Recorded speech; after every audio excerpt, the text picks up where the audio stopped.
I fund my reports by selling liberty-oriented jewelry, but I also sell custom work for things like charities or religious items, to even a pearl line. Take a look at my entire collection at lclreport.com. Thanks. One other thing, go back for a second, please. That one.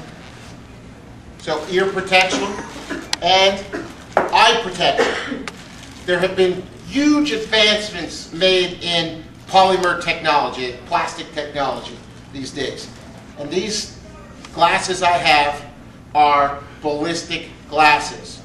If somebody shoots me and hits me in the eyes with a .22 Magnum round, it's going to defeat that round. If somebody hits me with a 9mm round, it's likely to defeat that round. It's going to hurt like hell, but I might not lose the eye. If somebody hits me with something worse, problem. But for spall, for explosive material, for debris, you don't want to get things in your eyes. So that's why I chuck out some stuff like this.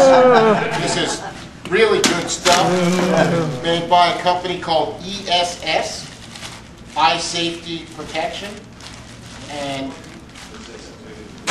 there are goggles that the SWAT teams and the military... Denied. That guy's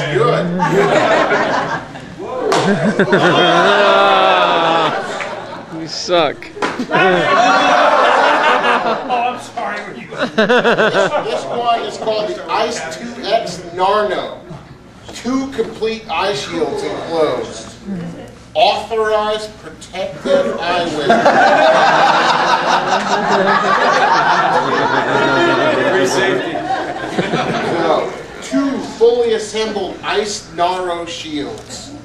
Wow, frameless designs. So this is mil-spec. It's literally, you can buy, and everybody should invest in mil-spec eye protection. You don't want to lose an eye. You don't want to lose an eye. And this stuff has been designed really to help save the soldiers' eyes from roadside bombs and ricochets and all that sort of Oh, thing. denied. Okay, next.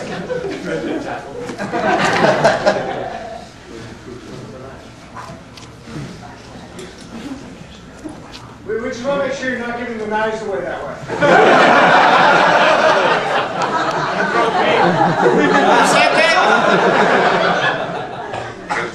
Crystal will pay you money for that. Oh.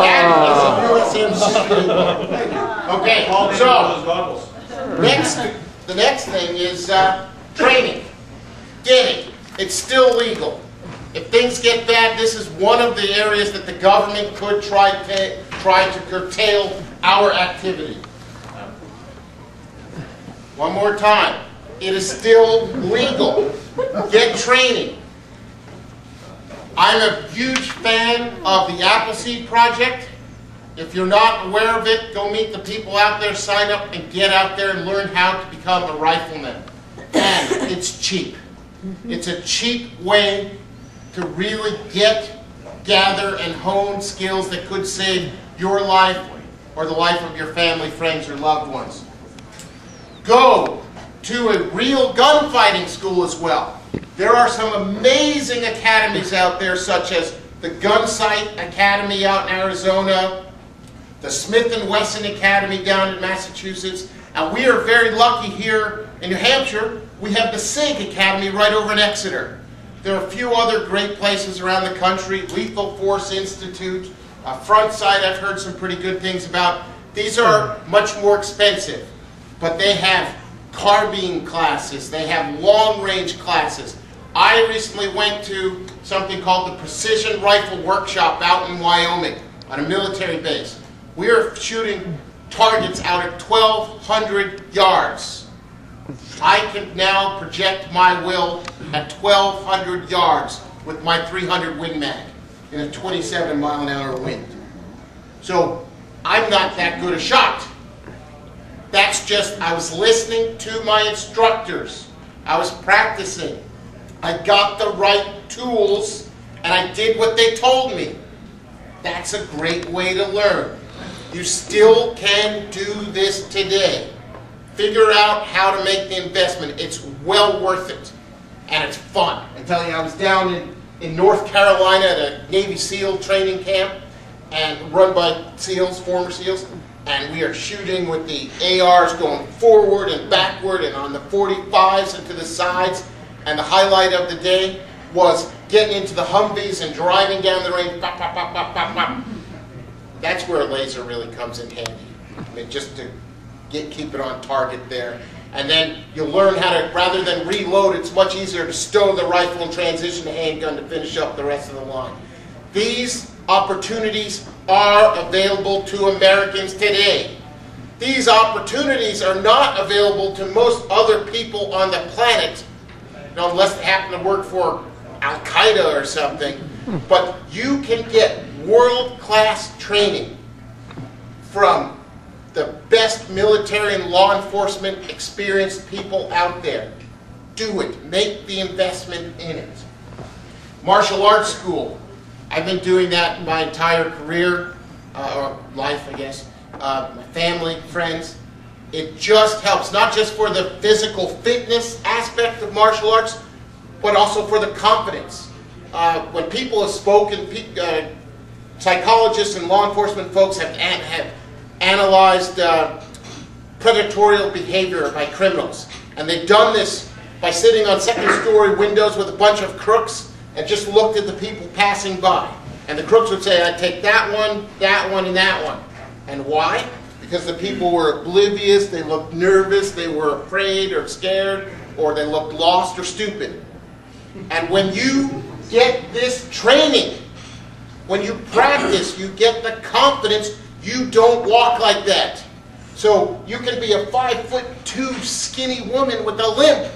But if you are proud and capable and you reflect that in your demeanor, the predators are more likely not to attack you. And that's what we want. None of us wants to be in a fight. And the ability to dissuade that predator, that bad person, from addressing you is what we want. Knife fighting schools. These are painful. But they are. Yes, they are. But they are amazing. And most people, how does it go, Tony? The guy with the knife versus the guy with the gun, 21 feet? Yeah, tool or drill. Right. So a person with a knife can typically injure, maim, or kill a person with a holstered sidearm if the person with the knife is within a 21-foot diameter. Meaning from a go, so the person realizes that there's a threat coming, says, uh-oh, takes his position, reacts, goes for his sidearm or her sidearm, presents, and engages the target. The bad guy with the knife might be there already. Sometimes it's faster to just have a knife, or just it's good to know how to knife fight. You're out of ammo and that's all you got, because you can transition to a stick, knife, hand-to-hand, same sort of technique. There are some very good knife fighting schools out there. It's a good skill to know. It does hurt a little bit, and you'll bleed a little bit. So the point is, invest in your family. Invest in the training, invest in the practice. I hope to God that none of us are ever called to use it. But I would rather have made these investments, paid for this, spent the time, and never had to have needed them, than to be in dire straits and really require the use of these skills and tools and not have them. Could you imagine how terrible any one of us would feel if one of our friends or family were injured, killed, or something bad happened to them, and we were not able to do it just because we were completely unprepared?